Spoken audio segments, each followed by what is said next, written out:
I've been collecting Macs for a really long time. I mean, just look over my shoulder. But even I have a list of machines I would like to have one day. And well, this is one of them.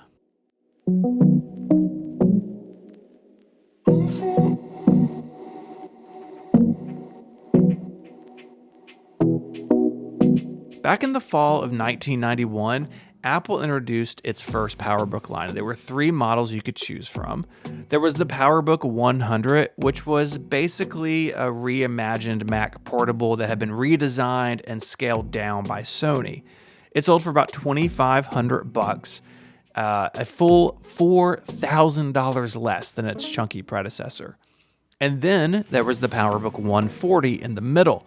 It had a much better 16 megahertz 68030 processor and an internal floppy drive, and it sold for about $3,000. Definitely a good upgrade from the 100. And then you had the PowerBook 170, which sold for a cool $4,600. Now, for that extra money, you got a much faster 25 megahertz 68030. You got an active matrix display, which made a huge difference, and you got a spot for an internal modem. Clearly, the PowerBook 170 was the one to get if you could afford it. It was more or less a Mac 2CI, but in a portable form factor. Now, all of these machines were really professional looking, with gray enclosures and trackballs and little doors to cover their ports. It was a pretty amazing time if you wanted to take a Mac with you on the road. But it was also a weird time. This is 1990s Apple, and under Pepsi executive turned Apple CEO John Sculley, Apple did a bunch of weird marketing and promotion things that we would never imagine the company doing today. And that's where this very special PowerBook 170 comes in. Apple took 500 of its notebooks and reimagined them with colorful cases to celebrate and promote the Japanese Ladies Professional Golf Association, or JLPGA.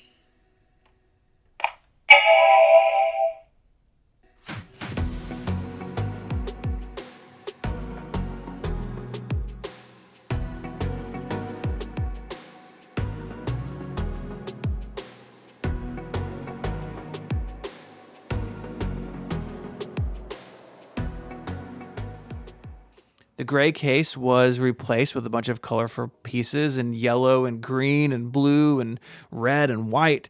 It's not everyone's cup of tea, but I think these things look awesome. Now, there's a whole sidebar here about the software that these machines were supposed to run. See, the PowerBooks came with System 7.0.1, but due to delays in localization, Apple hadn't added Japanese support to System 7.0.1 yet. And so these PowerBooks, which were redesigned to celebrate this part of culture in Japan, came with outdated software. There's very few things that are more 1990s Apple than that.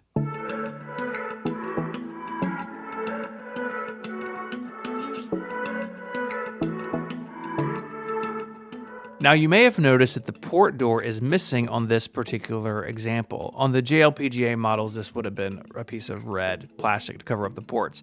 It's actually not that uncommon. A lot of early PowerBooks suffered from this issue where the port doors would basically fall off and be lost to all time.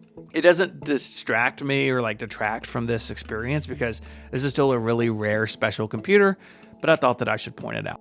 I should also point out that this particular notebook is lent to me from Relay FM listener Dan, who is very gracious in sending me his very rare, very expensive PowerBook to share with all of you. I have Dan's Mastodon account linked in the video description, along with a bunch of other resources to learn more about this computer for you to go check out. So thank you for watching this video. Thank you for sharing in this experience with me. It was really unique and fun to spend a few days with the JLPGA PowerBook, something that I've long wanted to do. So thank you, Dan, for making it possible, and thank you all for watching. I'll see you in the next one. Bye, y'all.